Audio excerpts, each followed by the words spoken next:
जियो जियो। ओहो वाह वाह भैया, क्या बात है।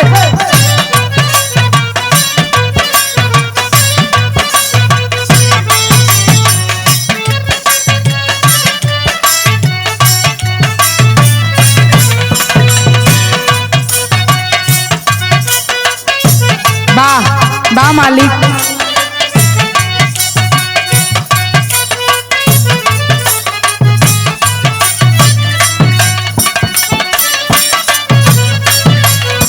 जिया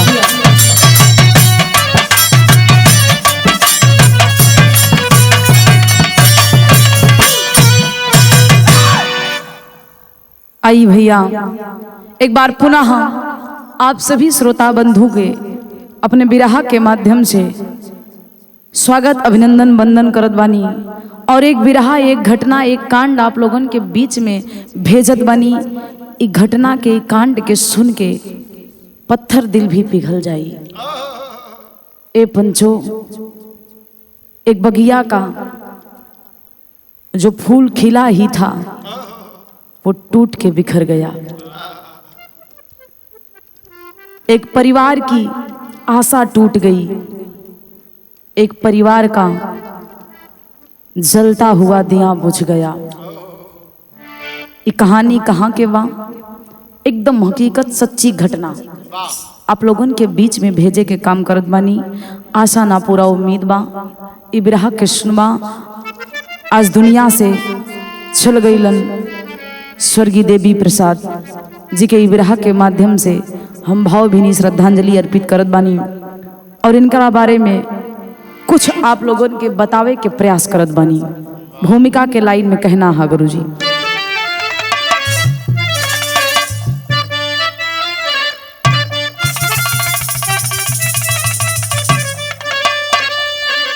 तू गजब खेल खेला है दुनिया में मालिक, हंसना रुलाना तेरे हाथ में। मौत किसकी खड़ी किस घराह पे, दुनिया उलझी पड़ी आज किस बात में। बेरहमियत न कैसे विधाता हुआ, देख के पल भर खुशी बाकी दुख ही दिया। उसके दिल से जरा जा के पूछो कोई, अपने बेटे को जिसने कफन दे दिया।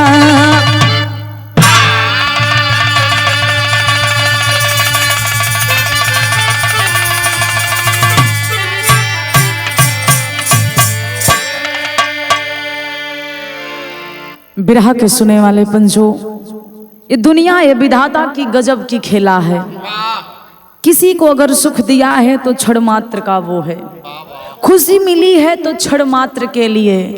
क्षण भर में ही खुशी, क्षण भर में ही दुखों का पहाड़। कैसा नियम है, कैसा खेला है विधाता तेरा। एक परिवार, कैसन बा परिवार?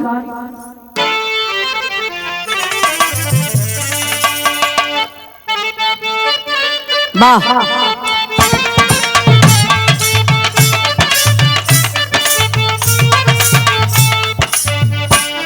जियो।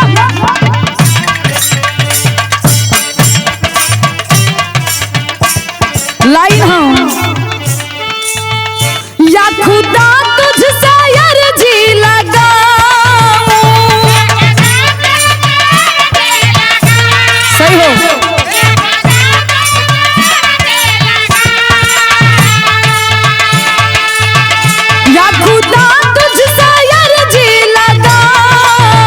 वो मुझे मैं उसे भूल जाऊं।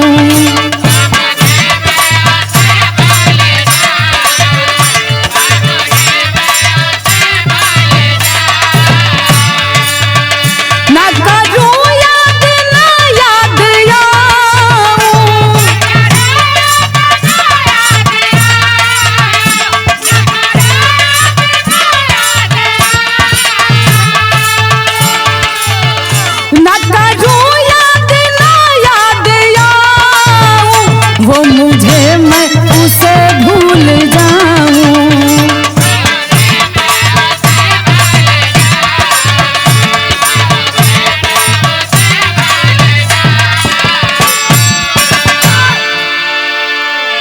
लेकिन गजल से बढ़िया हमरे कवि जी भाव लिखत हुआ उ परिवार के देख के, जेकर आज पूरा परिवार सोना हो गई, जेकर बगिया उजड़ गई।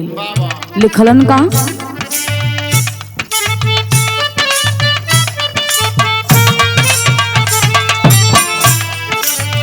मालिक से फरियाद है, कहना है उजड़ी बगिया को कैसे सजाऊं,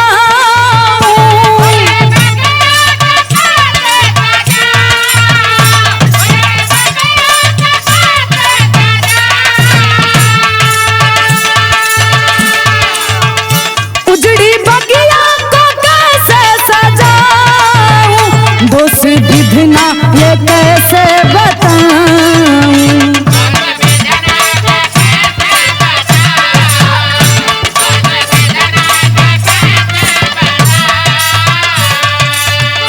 किसको अपनी ये व्यथा सुनाऊं,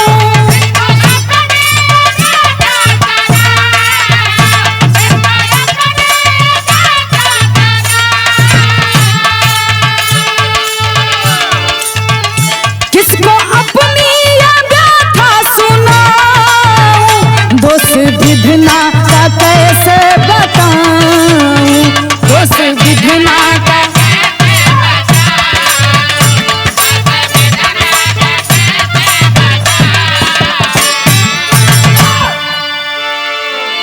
लेकिन कहानी कौना जिला के बा, कौना परिवार के बा, आप लोग पूरी बिरहा के सुने। हाँ, कहानी कैसन बा, घटना कैसन घटता, शहर में कहना बा गुरुजी।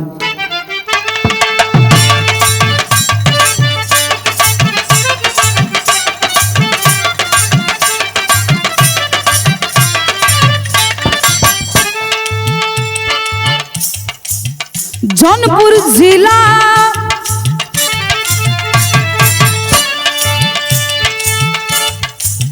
जौनपुर जिला खुटन थाना की कहानी है, ग्राम पटैला हरिहर अग्रहरि सानी है।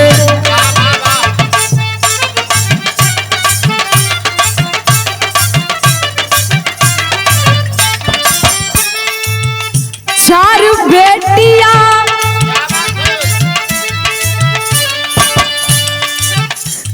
बेटियां एक बेटा से खुशहाल रहे, बेटा देव प्रसाद बाबू से निहाल रहे।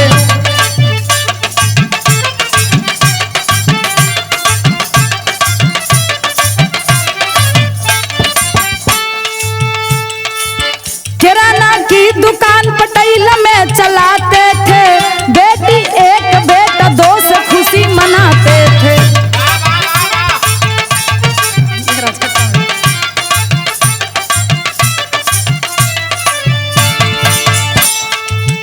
8 तारीख को मझली बहन घर पे आई है, बहन संजना भाई का प्यार पाई है।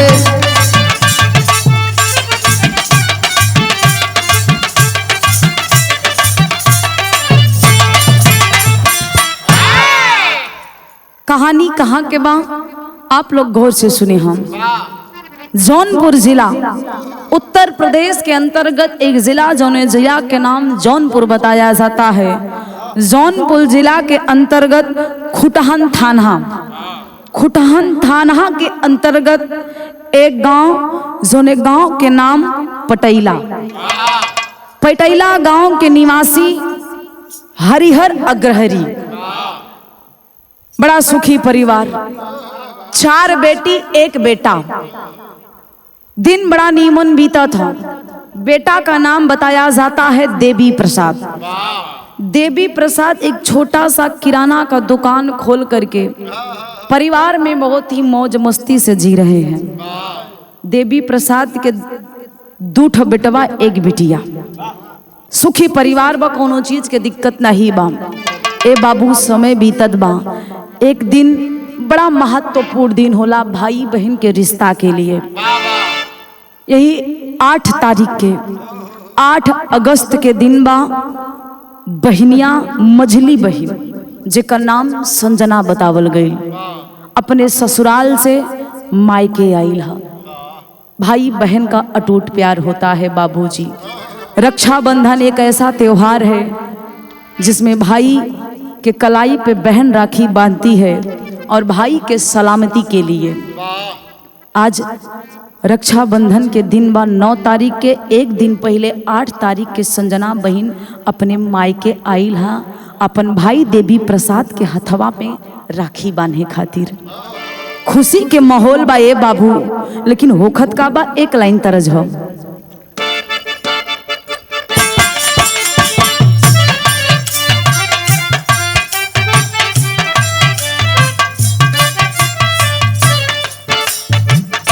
हो राखी हर साल आवेल सवनावा में,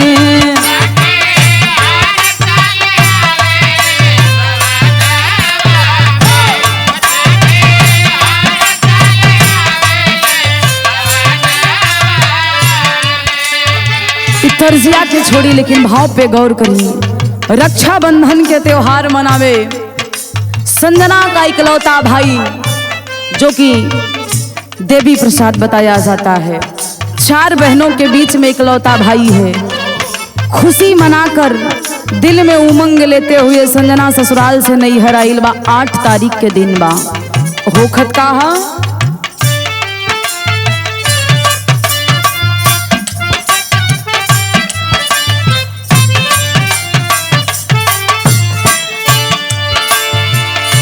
राखी बाधली बहिनिया बिरानावा के, राखी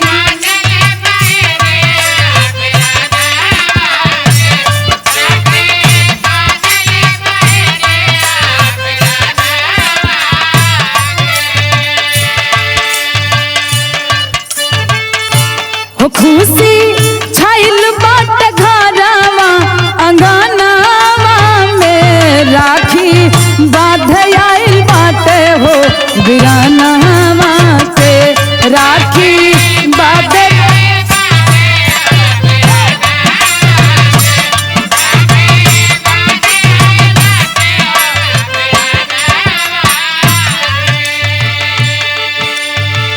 नौ अगस्त के दिन बा ये पंचो। 8 अगस्त के बहिन आइल, 9 अगस्त के दिन बस सवेरे उठ के नहा धो के वो बहिनिया अपने भाई के हथेली पे कलाई बांधा था। ईश्वर से यही विनती करत बा कि हमरे भाई के सलामत रखिहा, कोनो दुख विपदा हमरे भाई पे ना आवे। एक बहन अपने भाई के लिए हमेशा यही दुआ, यही सलामती चाहती है कि मेरा भाई जहाँ भी रहे खुश रहे और तरक्कियों पे रहे। लेकिन यार होखत का हा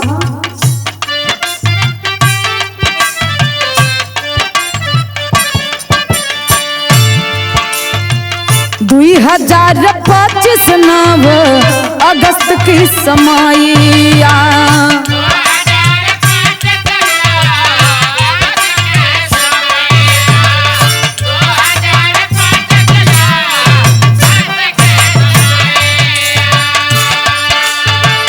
भैया के राखी बांधे बहिनी कलाइया,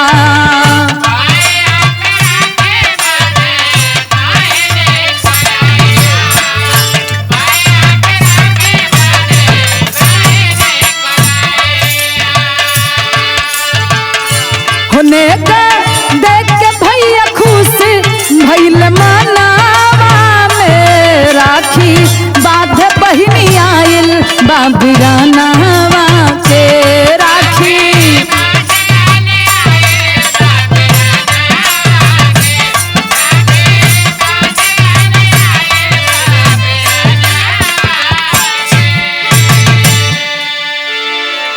वो बहन अपने भाई के हाथ पे कलाई में राखी बांधती है। अब भैया देवी प्रसाद खुश भइलन, कलन की बहन तू हमारे हाथ में कलाई में राखी बंधलू, हम बड़ा खुश बानी, नेग में तो के चाही का। इहो एक रस्म होला, बहन राखी बांधेली तो भाई कुछ ना कुछ सगुन के रूप में थाली में रखेलन। अब यार देवी प्रसाद बहन से पूछत हवन कि बहनिया तो के चाही का। संजना हंसे लगल कि ए भैया तू खुश रहा, परिवार हमार बनल रहे, हमार भाई बनल रहे, हमार नैहर बनल रहे, ऐसे बढ़िया बढ़ के क्या चाहिए हमके औरी कुछ ना चाहिए। सगुन के रूप में देवी प्रसाद के जोन भी समझ माइल, राखी बंधला के बाद बहिनिया के देलन। और जब राखी बंधलन, खाना पीना भइल, लोग बैठल हुवन। ए बाबू, दिन बीतल, लोग बड़ा खुश हुवन, परिवार बड़ा खुश बा। अगले दिन बहिनिया तैयार भइल, कलश की भैया कहे ना एक काम करता, हमरा के चल के छोड़ देता और छोड़ के तू चलइहा। ए बाबू, देवी प्रसाद तैयार भइलन, संगे में संजना बहिन तैयार भइल हा, छोड़े चलत हुवन। कैसे? एक लाइन तरजबा।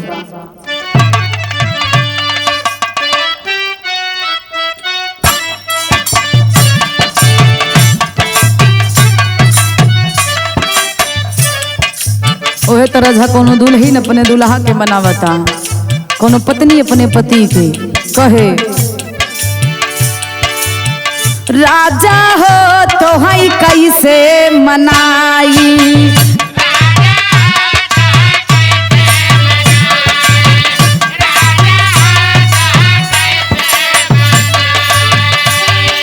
रतिया से जरिया पे लागना आई, रतिया से जरिया पे लागना आई, दुल्हा हो तो हई कैसे मनाई।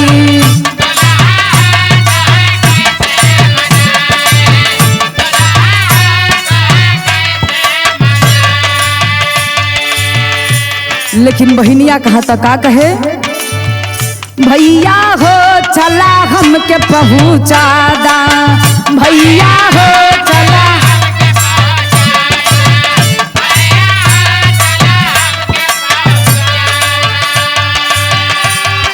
खुशी खुशी हमरो विदैया करवादा, खुशी खुशी हमरो विदैया करवादा, भैया हो चला हमके पहुँचाएगा।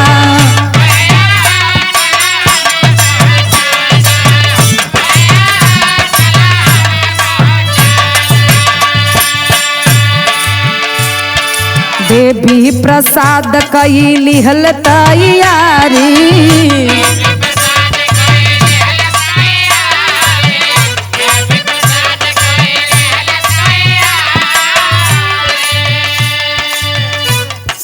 पहुँचावे जाके हो बहिनी दुआरी,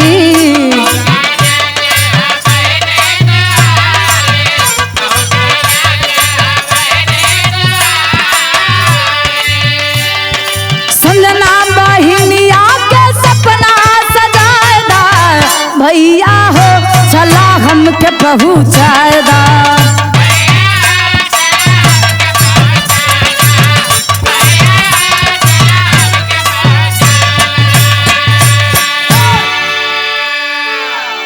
ए बाबू, आज संजना बहिनिया के देवी प्रसाद ओकरा ससुराल में पहुँचावे जात हुवन। और ससुराल में जब पहुँचलन तो बहिनिया के यहाँ पानी उनी पीलन। बहिनिया कलश किए, भैया आज मन कर दबा कि तू हमरे घर ही रुक जा, घरे मत जा, भोरवे में चल जइहा। बहिन निवेदन करत बा, लेकिन यहाँ देवी प्रसाद कहलन का, एक लाइन तरज हो,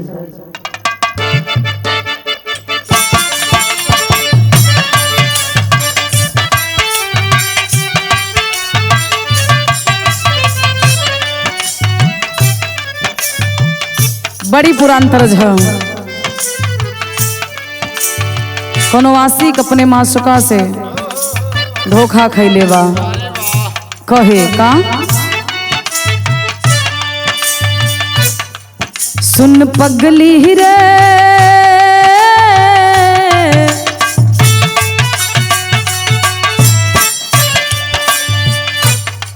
सुन पगली रे, पागल कहे ना जमाना, वाह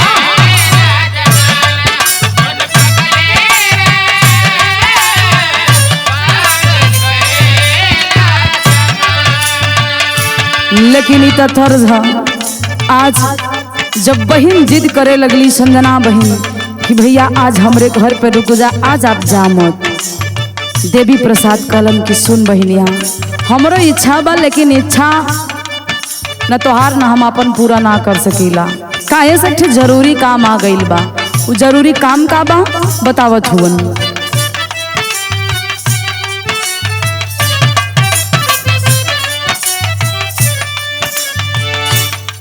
सुन बहिनी रे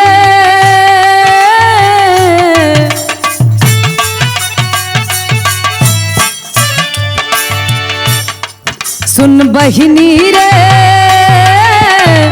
हमके बनारस आज जाना।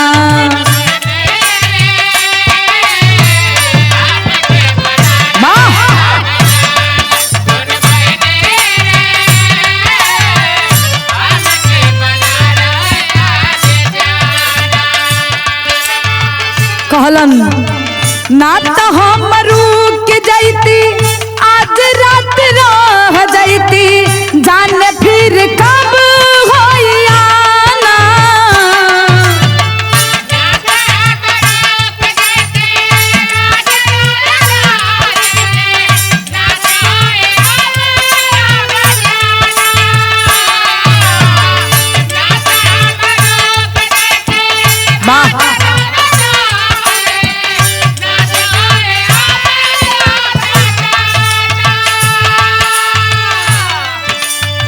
ना तो हम रुक जाती, आज रात रह जाती, जाने कब फिर होई आना। सुन बहिनी रे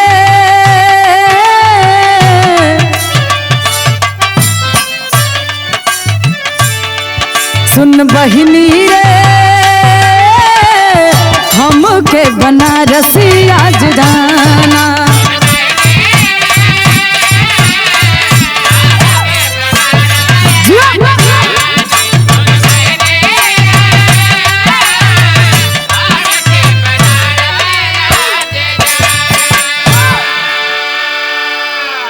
ए भैया संजना बहन के समझा बुझा के यार मन तो नहीं करत बा कि बहनिया के छोड़ के जाई। अच्छा होनी पहले से तय होला। देवी प्रसाद के मन नइखे करत बा कि बहन के घर के छोड़ के जाई, लेकिन घर से फोन आइल कि बनारस से जाके दवाई बहन के समझौलन कि बहनिया जाए के पड़ी, दवाई लेवे के बाद बनारस यहीं से चल जाई। यार देवी प्रसाद बाबूजी बहन को छोड़कर चले जाते हैं बनारस, दवा लेके लौटते हैं। और जौनपुर से शाहगंज वाली जब बस पकड़लन तो होखत का बा भैया कि ये बही उमरिया के, अरे ये बही उमरिया के, अरे छोट गोरिया काहे रंगल बाडू लाल लाल ओठ गोरिया।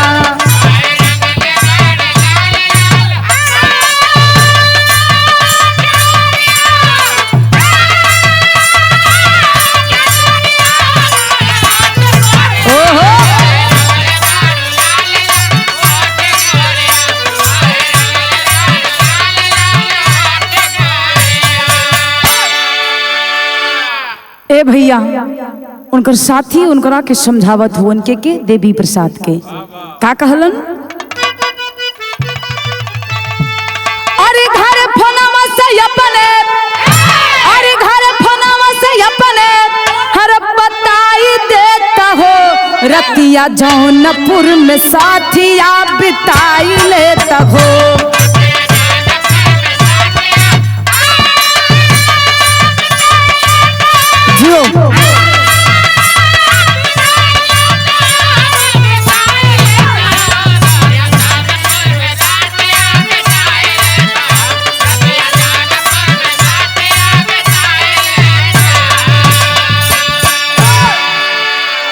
अरे देवी प्रसाद तब कहे समझाई, अरे रुक नहीं बहिनी के घरवा पे जाई।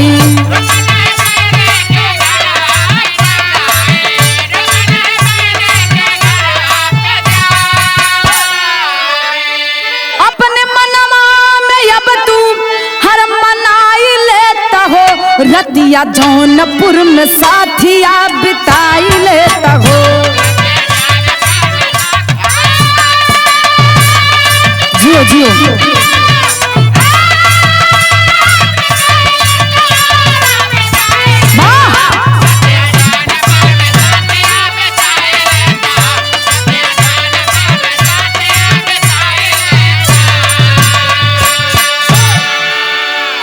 ए पंचो आर दोस्त के बतिया ना मनलन देवी प्रसाद कलन करे भाई, अगर हमके यहाँ रात बितावे के हो तो हम अपने बहन के घर रात में ना रुक जाई।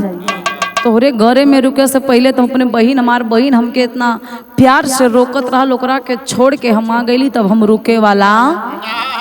देवी प्रसाद बाबूजी जौनपुर से शाहगंज की बस पे बैठ जाते हैं, लेकिन कहल गईल बा यही होनी है किस्मत के कहाँ लेके जाई। बस पे बैठल उन एक ठे घटना घटत बा। घटना का घटल भैया, एक लाइन तर्ज हो।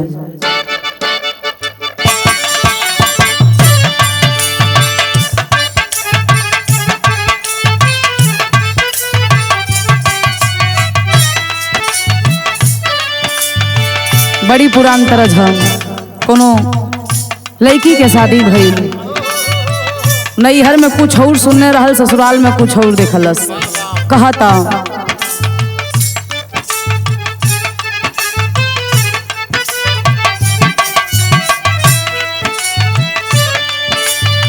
सुनली कि ससुर में झरझर मोती झरे,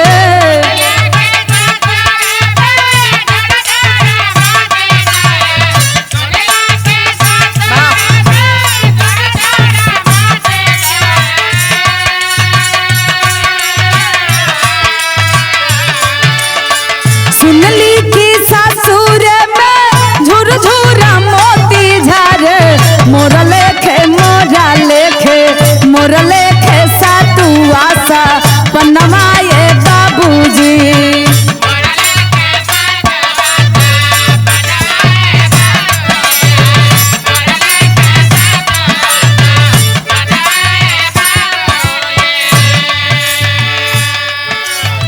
लेकिन बस चलल बा।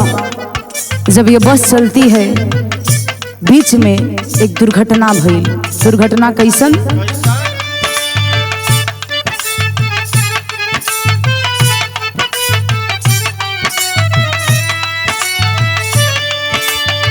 जौनपुर से चलल जाबा शाहगंज बसिया हो,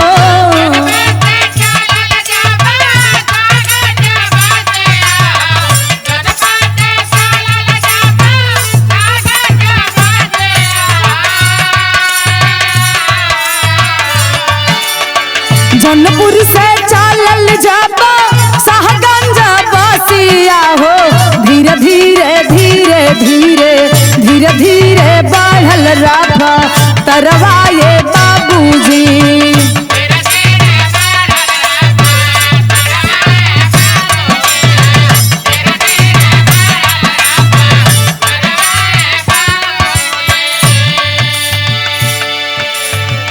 ए भैया, रफ्तार जौनपुर से शाहगंज और शाहगंज से जब ये बस चलती है इसकी रफ्तार धीरे धीरे बढ़ती चली जाती है। और जब रफ्तार बढ़ल बा तक घटना घटे वाली बा। कैसन घटना? गुरनी बाजारिया में जब की हो गईली आई,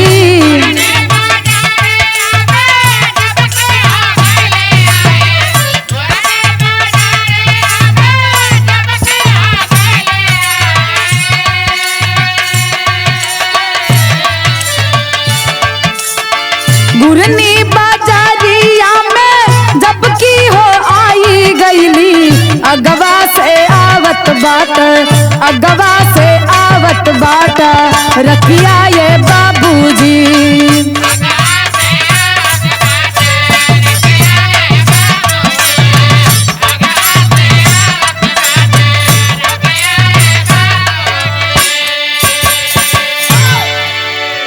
ए पंचो, गुरनी बाजार में जब ये बस पहुंचती है तो सामने से एक ट्रक आ रही है एकदम बेखौफ होके। इसकी रफ्तार इतनी ज़्यादा तेज है, इसे पता नहीं कि हमें कब कैसे कंट्रोल करना है। ये बाबू बस कंट्रोल ना भइल ड्राइवर से, आखिरकार वो ट्रक में जाके बस लड़ल बा। और जब ट्रक में बस लड़ल ए पंचो, बस में बैठल यात्री चीखे लगलन, चिल्लाए लगलन कि लगा था अब जान परान ना बची। ए भैया वो बस में बैठल कितना लोग रहलन, के रहल, विदेशिया में कहना बा कि घरवा पे मिलल जब अरे बाबू के खबरिया हो, अरे हथवा से छूटी गईले हाथे कई लौरिया कि छतिया के पीटी रोवई हर घर में गुजरिया हो, अरे मंगिया धोवाई गईली सुनी भय से जरिया। दोनों बेटा बेटी रोवई हर बाजारा करे जा भइले, हर शोक में समाइल सगरो पटैला बजरिया। ए पंचो यार बस के एक्सीडेंट भइल और ये खबर घर वाला के पता चलल बा। देवी प्रसाद के बाबूजी के खबर मिलल कि आपका बेटा एक बस एक्सीडेंट में इस दुनिया को छोड़ के चला गया। हे बाबू जेकरे 5 बिटिया में एक बेटवा होई, ओहो दुनिया से छोड़ के चल जाई, वो बाबू पे कहा बीती। बाबू खबरिया पौलन लगे कि करेजवा अब से शरीर से अब जान निकल जाई, करेजा मुंह के आ जाई। बाबू रोवत हुवन। देवी प्रसाद के पत्नी अभी उमरिया बा, खबरिया लगल आभा कर गईल गरीब बाप रे बाप। अब घर से गईलन ई का हो गईल, लागत कि हम सपना देखत बानी, केहू हमके जगा दे सपना से, हमके जगा दे सपना हम ना देखब। लेकिन बाबूजी पूरा परिवार रोवता बिलखत बा। देवी प्रसाद के 2 गो बेटवा 1 बिटिया फूट फूट के रोवत होवन कि हमार पापा कहाँ गईलन, हमार पापा के का हो गईल, काहे सब रोवत होवन। दुल्हनिया बेहोश बा, रोवता बिलखत बा कि उम्र में हमरे मांग के सिंदूर धोवा गईल, हमार दुनिया उजड़ गईल, अब हम के करा सारा जियब। ए भैया वो बहिनिया के जब खबर गईल, जौना बहिनिया के छोड़ के देवी प्रसाद लौटल रहे, जब बहिनिया के खबर लगल तब बहिनिया कोसत बा, रोवता, कहे का भैया टेरी में कहना है।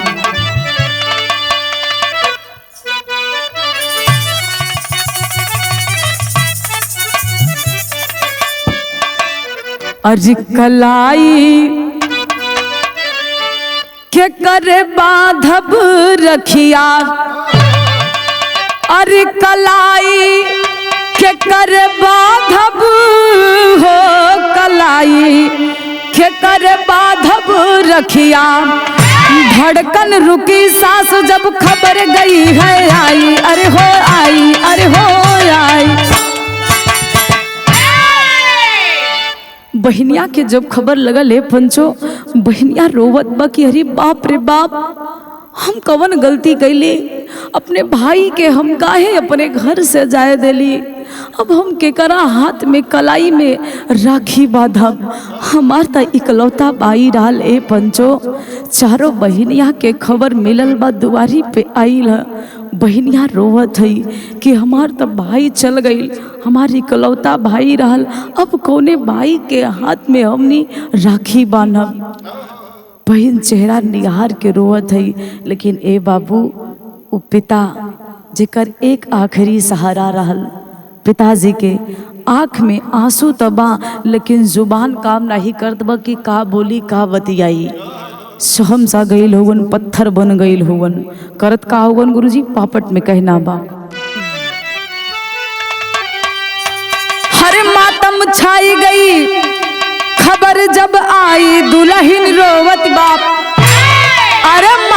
छाई गई खबर जब आई दुल्हन रोवत बा, त झंखे बाबू के याद बुलाई दुल्हन रोवत बा।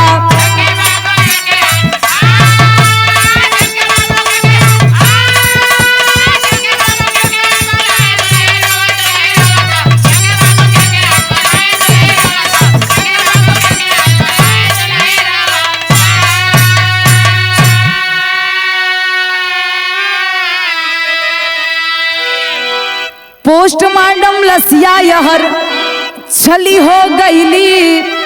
अरे 13 अगस्त फिर से घरवा के हो अली।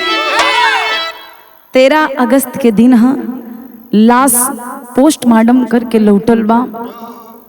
बाबू बैठल हुन पागल दियन, दिमाग काम ना करत बा। ये सोचत हुवन अब हम के बुलाई, के हम अपन जिम्मेवारी दे, आई छोट छोट लड़का के हम कैसे पालन पोषण करब। अपने बहू के चेहरा निहारत हुवन, पत्नी के चेहरा देखत हुवन, वो बहिनियन के आँख के आंसू देखत हुवन। बाबू के दिमाग नहीं काम करत बा, करी त करी का।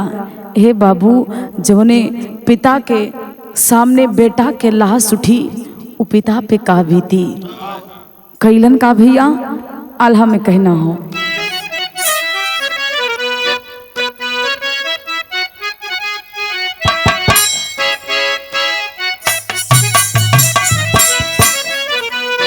अरे बुढ़ाई के लठिया जो बाबू के छुटले भैया,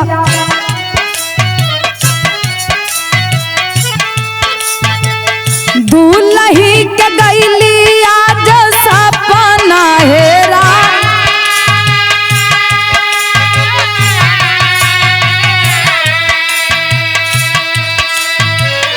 तीन गो लड़ी कावन बिन बाबू के भैले भैया,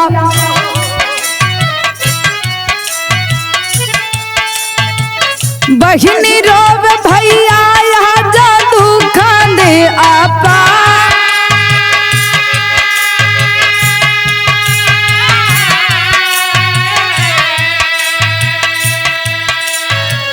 छतिया के पीटी पीटी रोवई बहिनिया पगली।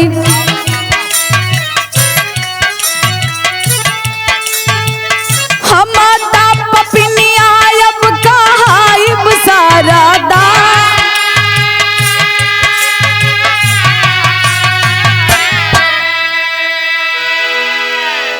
वो संजना बहिनिया रोवता कि ए भैया तू तो चल गईला, लेकिन हमरा माथे पे कलंक लगा के, अरे हम तोहार गुनेगार बानी। काहे खातिर हम तोरा के अपने घर पे लेके गईली, और काहे खातिर आज तो हमरे सामने ऐसन लेटल हुआ। वो अपने आप के दोषी ठहरावत बा, रोवा तब पागल बन गईल बा। लोग समझावत हुवन कि होनी के केहू ना टाल पाई, विधाता केकरे किस्मत में का लिखले हुवन ई केहू ना जानी। लेकिन वो संजना बहिन अपने आप के दोषी मानत बा कि आज जोन कुछ भइल बा हमरे परिवार के साथ, हमरे भाई के साथ, ओकर दोषी हम बानी। कैलिन का भैया खड़ी में कहना हो।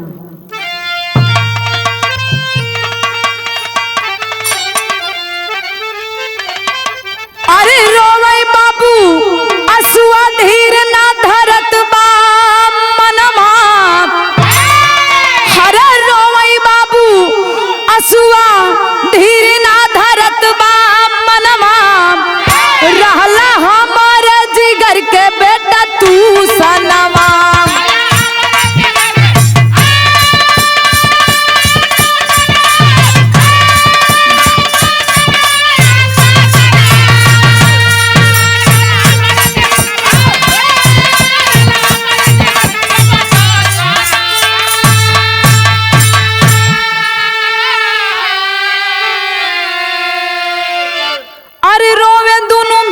बेटी संग में दुल्हनिया, हर लासिया पे गिर के रोवेली रे बहिनिया।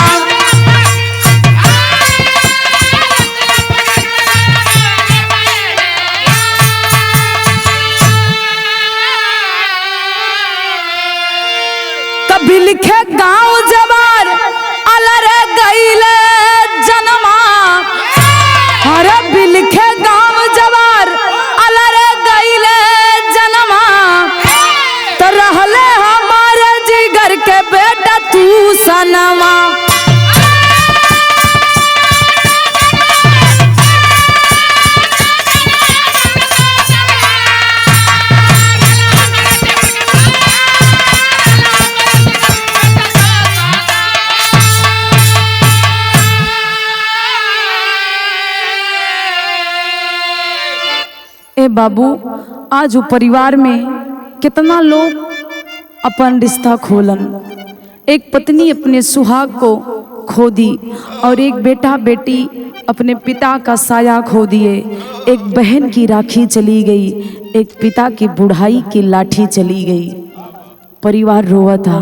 यही से हम बताई ला, दुनिया में इंसान अपने शरीर पे, अपने रुतबा पे घमंड करेला, अहंकार करेला, लेकिन ये क्षण मात्र का है।